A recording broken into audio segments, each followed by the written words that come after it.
Capital News tonight. President Dr. Magufuli lays foundation stone for VETA construction project in Kagera.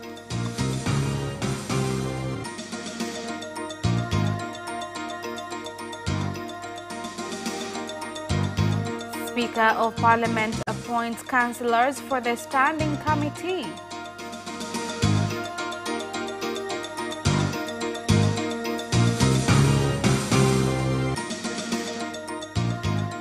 And in sports, Erasto Nyoni joins national team in Cameroon. Good evening, this is Capital News at 9:30. My name is Khadija Zimbwe. First, the national news. President of the United Republic of Tanzania, Dr. John Pombe Magufuli, has begun a two-day visit in Kagera region by placing the foundation stone in the VETA building construction project that is being implemented in Burugo area within Bukoba District Council that is being funded by the government of China at a cost of 22 billion shillings.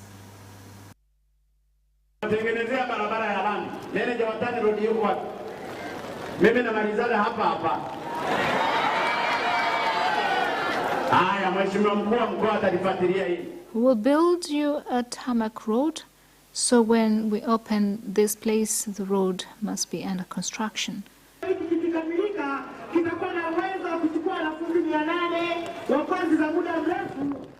Once completed, it will have capacity to take in 800 students on long courses and 1,000 on short courses.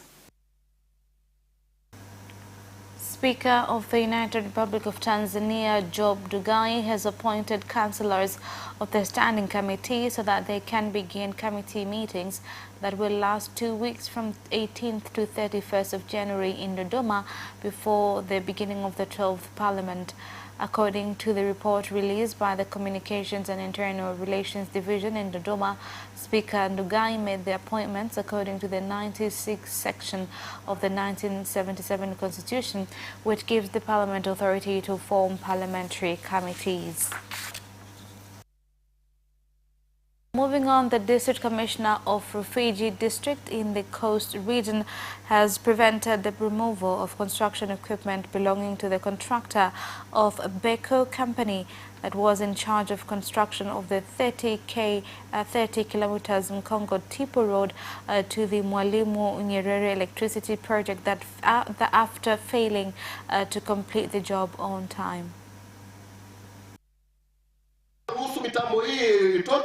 Kwa sababu barabara inabidi iendelee kutengenezwa, inawezekana kuna watu wanataka kuhujumu mradi wetu wa kitaifa. Road construction must continue. It is possible there are people who want to sabotage our national project, claiming that they were not able to bring equipment or that the contractor has left the depot, amongst other excuses. Therefore, equipment must not leave this place until the government is okay with this contractor or there is an alternative.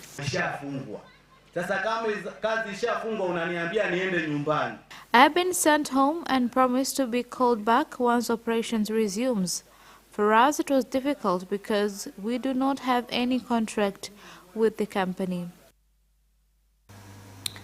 President of Zanzibar and Chairman of the Revolutionary Council, Dr. Hussein Mwinyi, has assured elders in the country that despite being an increase in people globally, the government will continue to put in place strong systems for them, including changing laws that have to do with their interests.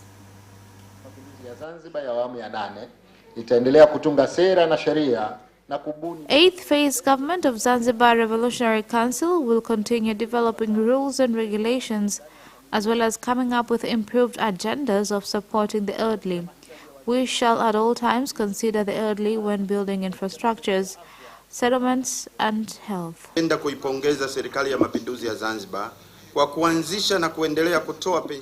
I would like to congratulate Zanzibar Revolutionary Government for continuing to give out social pension to elders of 70 years of age and above. The move has showed how much it values the elderly. We are grateful how our government is supporting elders. However, we are calling on the government to at least increase the allowance from 20,000 shillings to amount that will really help elders who are from 70 years and above.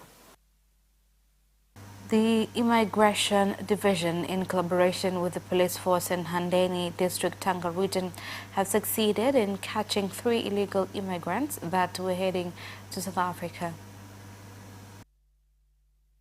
Hii ni mara ya 4 kwenye wilaya hii ya Handeni. Tangia mwaka jana mwezi wa 6 tunaendelea kukamata wahamiaji haramu. In Handeni District, since June last year, we've continued to arrest illegal migrants, mostly from Ethiopia and some from Somalia, en route to South Africa. They will be taken to the regional immigration office. There having been 3 weeks since completion of the geological research in the area affected in Kunduchi, Dar es Salaam City, residents have asked the government to provide them with quick reports while sharing that there has been a sign of an increase in holes and mud, which has generated more fear among residents of Kunduchi. Work was completed on the 22nd of December and results have not yet come out. People are asking because they don't know what is going to happen to their areas. We are asking the government to let us know the truth early so we can live peacefully.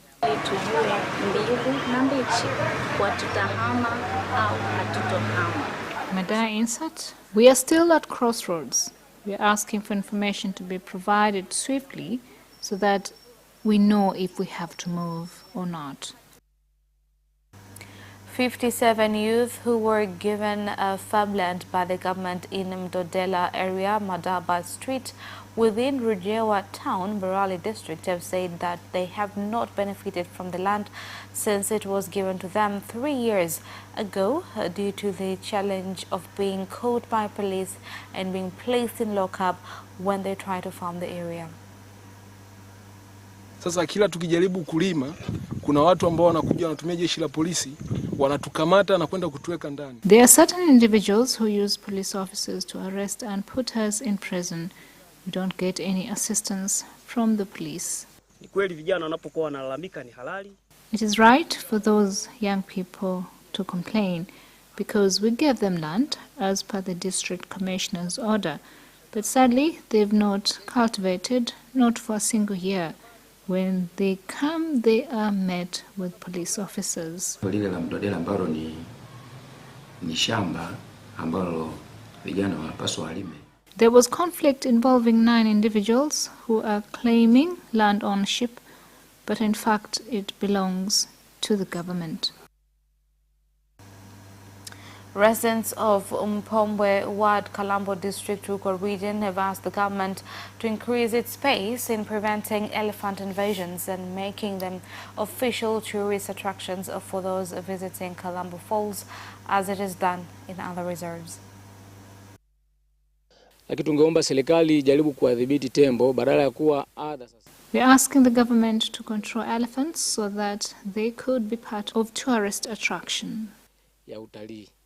Watalii wanapokuja kuiangalia Kalambo Falls. When tourists come in, they should be able to see elephants too, but there should be better control. Awali tulikuwa hatuna silaha za kufukuza tembo. Previously, we had no weapon, but working with management, we've managed to get 2 rifles and we have game wardens. And that is the end of national news. International news follows next after the break.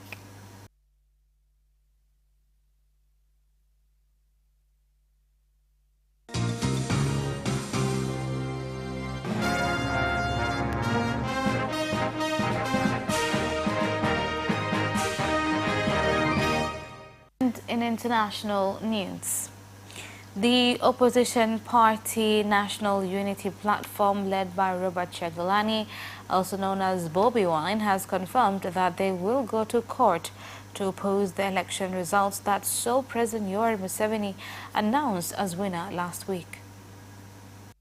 We have evidence about staffing. We have evidence that elections were full of irregularities. Right now, we are collecting all necessary documents and follow legal procedures to deny election results. The Ministry of Education in Rwanda has directed all primary and secondary schools in Kigali be closed for 15 more days from today so as to help fight against the spread of coronavirus.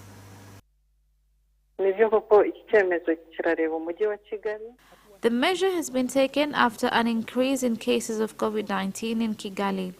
We have seen the need of closing nursery, primary and secondary schools in Kigali for 15 days as a means of combating spread of the virus.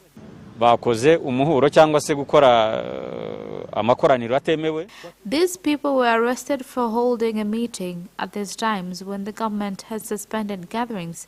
The country is facing difficult moments of combating spread of COVID-19. 3 days after being sworn in as a deputy governor of Nairobi County in Kenya, Anne Kananu Mwenda is now acting governor of the county after former governor Mike Sonko was removed from office for abuse of office. If a vacancy occurs in the office of the county governor, the deputy governor shall assume office as the county governor for the remainder of the term of the county governor. Accordingly, I now therefore relinquish my acting as the governor of Nairobi City County and resume my duties as the Speaker of the Nairobi County Assembly and allow Her Excellency Madam Anne Mwenda Kananu to proceed and assume the office of the governor in a substantive manner. I once again affirm that I will lead from the front in heeding the call of His Excellency the President to radically improve provision of services in the city. Ladies and gentlemen, my work is clearly cut out and will focus on building the visible achievements as seen in the last few months. This progress has given Nairobians hope that indeed we can reclaim our place as a clean, progressive, and fun green city in the sun. I reiterate that I will remain driven by the vision and understanding of a whole government's approach to service delivery. And that is the end of international news. Business news follows shortly after the break. We'll be right back.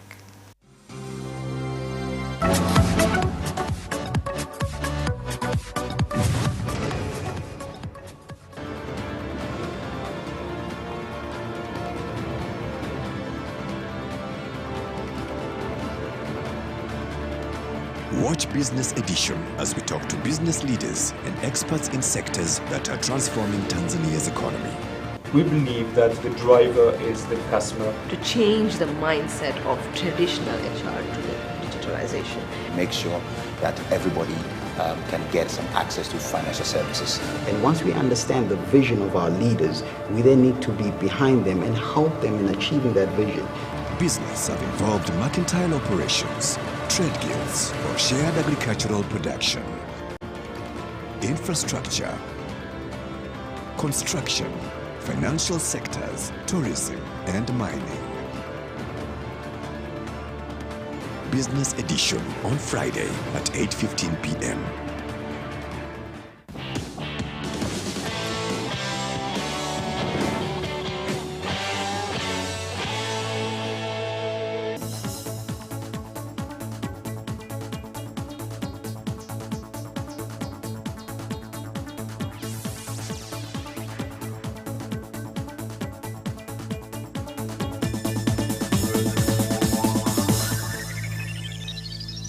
Welcome back, and in business news.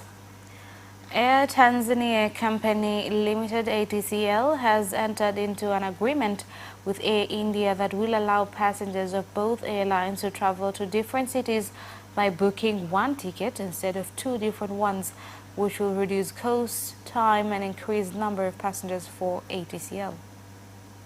Moja mpaka kituo anachokwenda msafiri wetu. Kwa hiyo kama anakwenda New Delhi, sisi tutampa tiketi ya Dar es Salaam New Delhi. Lakini kiukweli tutampeleka mpaka Mumbai na washirika wetu watachukua kumpeleka New Delhi.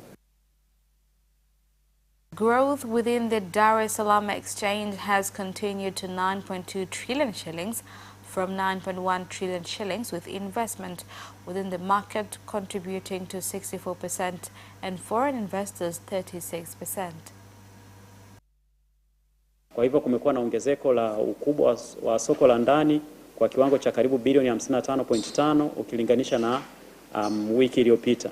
Lakini thamani ya ukubwa wa soko kwa ujumla ilipungua katika wiki iliyoisha na kubaki karibu level ile ya shilingi trilioni 15. Hii kilitokana na upunguaji wa bei ya hisa kwenye baadhi ya kampuni, especially zile ambazo zimeorodheshwa kutoka katika nchi zingine, basi imepelekea vile vile ushukaji kwa kiwango cha karibu bilioni 144 katika hiyo wiki husika. And the Ministry of Information and Technology has given 30 days to Tanzania Telecommunications Network, TTCL, to allow other mobile networks in the country to set up their communication lines so that they can deliver communication services to Rubondo Island and alleviate communication challenges to residents and tourists.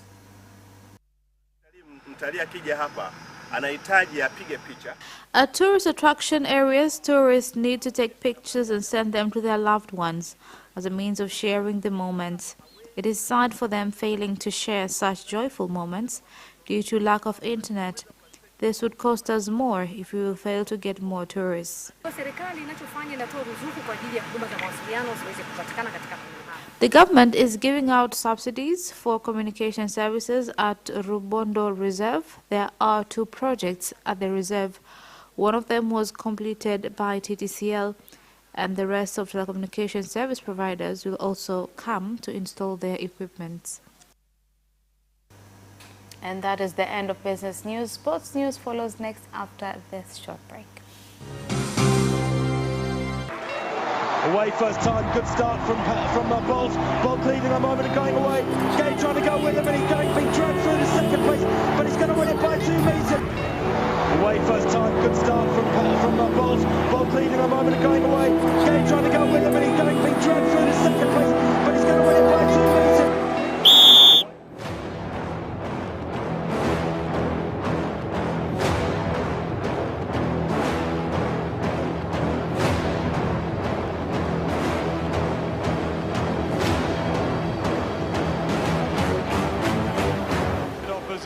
Joaquinho, he did lose to Len.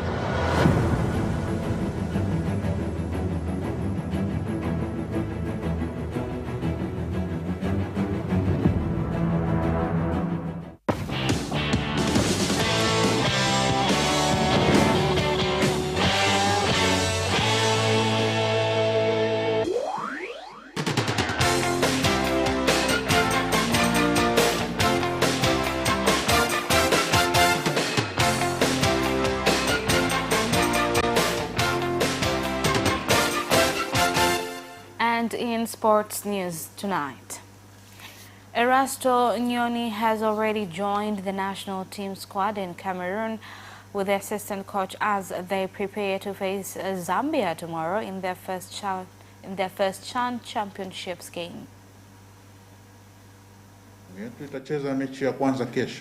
Our team will play their first game tomorrow.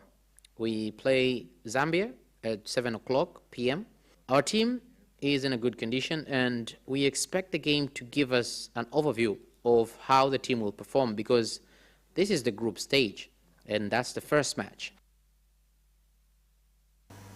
More than 40 players have been added to the national under-17 Serengeti boys camp after a thorough vetting done by the team technical bench in collaboration with the Football Federation Technical Department.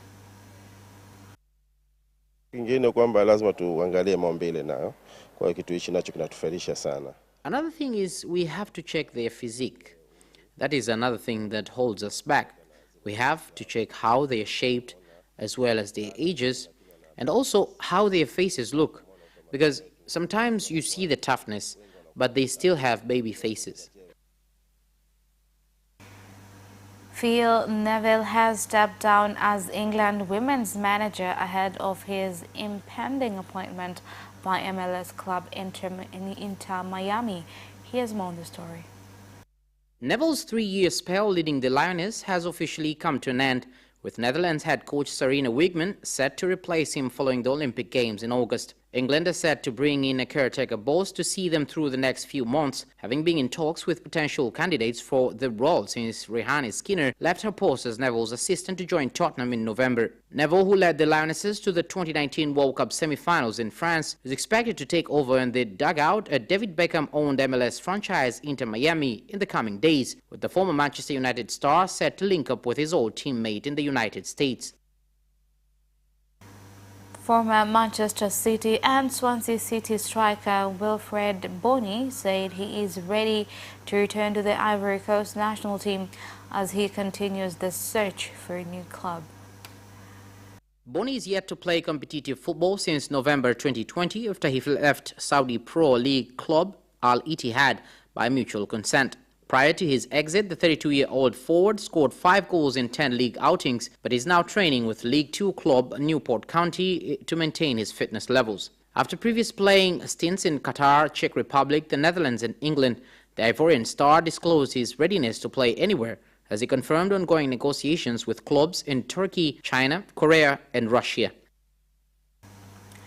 And Giorgio Chiellini admits Juventus were outplayed in every area against Inter, by the veteran defender insists the reigning Serie A champions have not lost their spark under Andrea Pirlo. Here's more on the story. A change in the dugout was made at the Allianz Stadium heading into the 2020-21 campaign. Maurizio Sarri was ushered through the exits despite delivering another title in Turin, where the club legend turned to for inspiration despite lacking top-level coaching experience. Pirlo is finding the going tough in his rookie season, with Juve slipping 7 points off the pace in the Italian top flight. A 2-0 reversal against old adversaries Inter has left them 5th in the table, with Chiellini conceding that there is much for once dominant force to work on. Chiellini remains confident that Juve can rediscover their spark and is adamant that they have not regressed since parting company with Sarri. And our sports item ends our news bulletin for tonight. My name is Khadija Zimbwe. Thank you for watching and good night.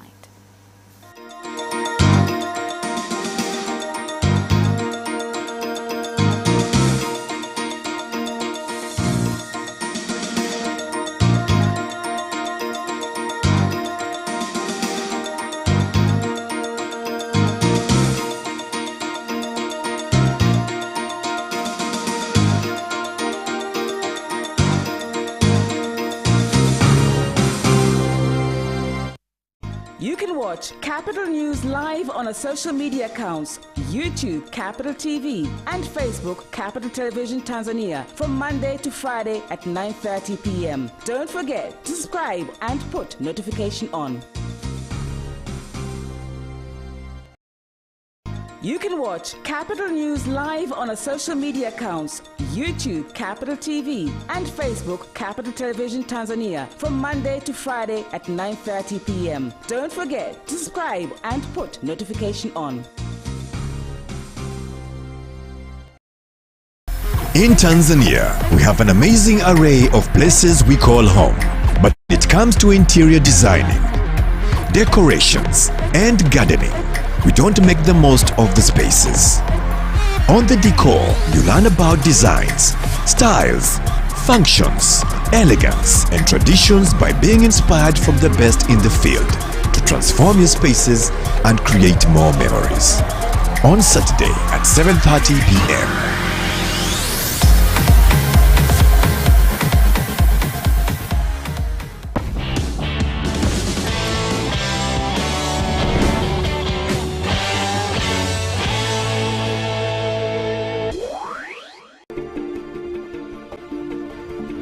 There are very many international organizations in the country. Governments all around the world